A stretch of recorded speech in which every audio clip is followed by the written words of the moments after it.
ഏട്ടാ, എന്റെ മോളെ എങ്ങനെയെങ്കിലും പുറത്തിറക്കണം ഏട്ടാ. അതിനുവേണ്ടി തന്നെ ഞാൻ പോവാൻ പോകുന്നത്. ജാനകിയെ ഇവിടെ നിർത്തിയിട്ട് പോകാന്ന് കരുതി.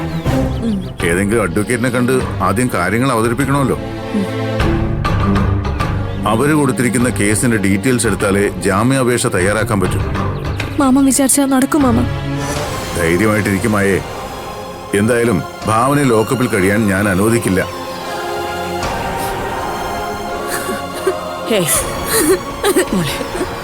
നോക്ക്, ഇനി കരഞ്ഞിട്ട് കാര്യമില്ല.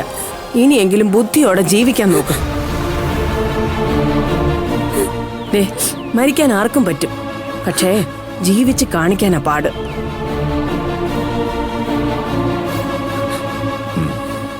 നീ ഭാവനയുടെ അനിയത്തിയാ.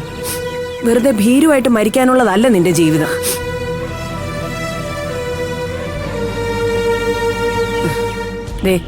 എന്ത് വന്നാലും നിലത്തൂടെ തന്നെ വരുള്ളൂ എന്നുള്ള ചിന്ത മാത്രം മതി.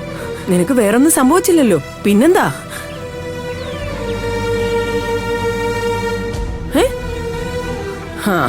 എന്തായാലും ആ മോഹനെ ഞാൻ വെച്ചിട്ടുണ്ട്, അവന്റെ മോനും.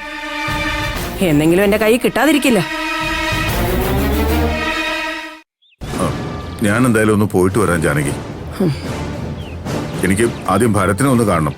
അവനോട് വേണം ആദ്യം സംസാരിക്കാൻ. സ്റ്റേഷനിൽ വെച്ചൊന്നും പറയണ്ട മാമ. അവൻ ഇന്ന് തന്നെ ജോലി കളയാൻ വേണ്ടി പോയതാ.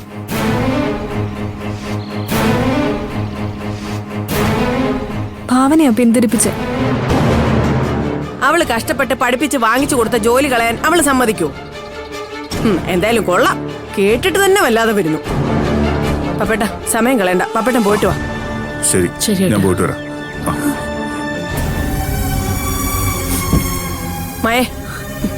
മയയുടെ കയ്യില് അയാളുടെ നമ്പറില്ലേ, ആ മോഹന്റെ, അവനെ വിളിച്ച് 2 പറയണം. മാമി, അതൊന്നും വേണ്ട.